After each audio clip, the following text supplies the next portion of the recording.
By the time we get to March, gardeners are really ready for spring. So it's a good thing that in March we can actually start some early planting in the vegetable garden. As a matter of fact, if you got out early and did some planting in the last week of February or early March of things like your edible pod peas and spinach, well, by the very end of March, it is just like a spring tonic to see these seedlings coming up out of the ground for the spinach, for your peas. What else can you plant in March? Well, you could plant things like your lettuces, spinach, any of your leafy greens like kale and chard and so forth. You can also, by the middle of the month to the end of March on through April, be setting out your transplants for plants like cabbage, broccoli, and cauliflower. Now, don't let this make you get overly optimistic for some of your summer crops. We're way off until May before it's time to plant your beans and your tomatoes and so forth. Also in the month of March, by about the middle of the month, if you want to plant potatoes, you can go ahead and start your potato bed. If you have wanted to start an asparagus bed, this is the time to do that as well. Or if you have an established asparagus bed, you would want to put some fertilizer on it this time of year before the new spears start to come up, and you probably need to do a little bit of weed control by now as well. If you're going to start your own transplants for those summer crops, about the end of March or so, you can start your seeds indoors for your tomatoes and peppers, but even that is still too early for squash and cucumbers and some of those kind of things. If you want to plant fruit plants, March is an excellent time to plant fruit trees, any of your berry bushes like blueberries and blackberries and raspberries, as well as strawberries. If you already have any of those kind of plants, this is a good time to do your pruning on your fruit trees and your berries and so forth.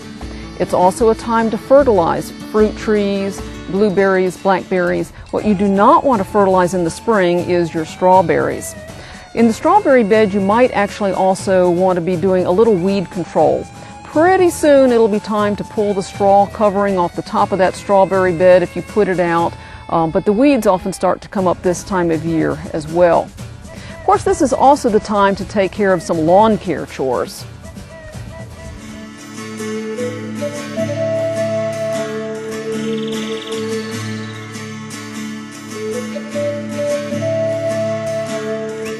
March is a time to be getting started or finishing up some of those lawn care chores. If you have not done your spring fertilizer yet, slow release fertilizer ought to be on by the first week of March. Once you're beyond that time, you can still fertilize, but I would use something quickly released like a 10-10-10 or an 8-8-8. If you had a lot of crabgrass in the lawn last year and you really want to put out a crabgrass preventer, you need to do that about the middle of March, no later than the end of March. Right now, take a look and see if there's a lot of winter weeds out there, like chickweed and henbit and that sort of thing. You have the options now of going and just pulling them while they're very small weeds, or use one of the broadleaf weed killers to just go around and give an individual squirt to each of those weeds. The other thing, of course, is that you probably are cranking up the lawnmower about now. It's a good time to get that mower blade sharpened if you didn't do it already.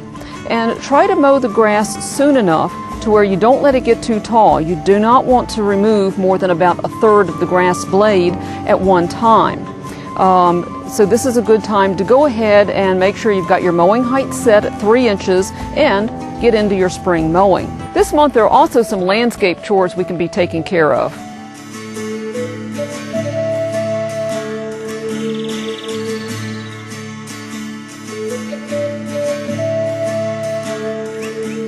March is a good time to be doing some planting in the landscape, whether you want to plant some new trees, shrubs, or even some of your perennial flowers. You can do some pruning now as well. Your evergreen shrubs, such as your hollies and any of your needled evergreens, can be pruned. You can also prune rose bushes, preferably starting about the later part of March. Things like these shrub roses really don't need much pruning except to reduce their size and maybe thin them out a little bit. Hybrid teas require much more care and upkeep and more stringent a type of pruning. What you do not want to prune right now is your spring flowering shrubs.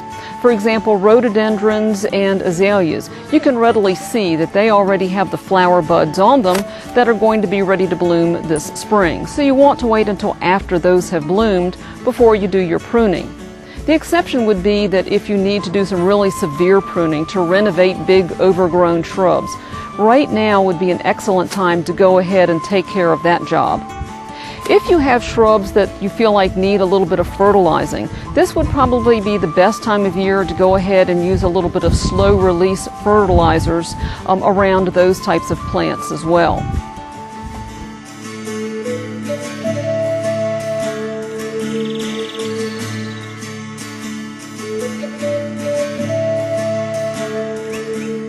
Houseplants, like a lot of other things, are getting ready to put on their spring growth as they're starting to get more sunlight this time of year. So this is a good time to do things like repot houseplants. This is the time to dump these plants out of the pot and see if they've not gotten pretty tight in there and ready to pot these up into another larger pot, or at least take the soil off of this plant and give it some fresh potting soil. It's also a good time to start new plants. You remember the cuttings that we took of our coleus last month have already got excellent root systems on them. So this would be a good time to go ahead and pot up some of these plants.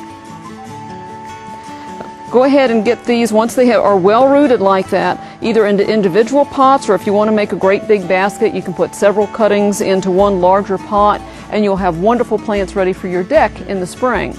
Also check over those houseplants carefully to make sure that they have not accumulated any insect problems during the winter months, that you might want to start taking them outside to give them a spray to get insects under control if you need to. If you have other questions, need more information about your lawn and gardening questions, give us a call at Buncombe County Cooperative Extension.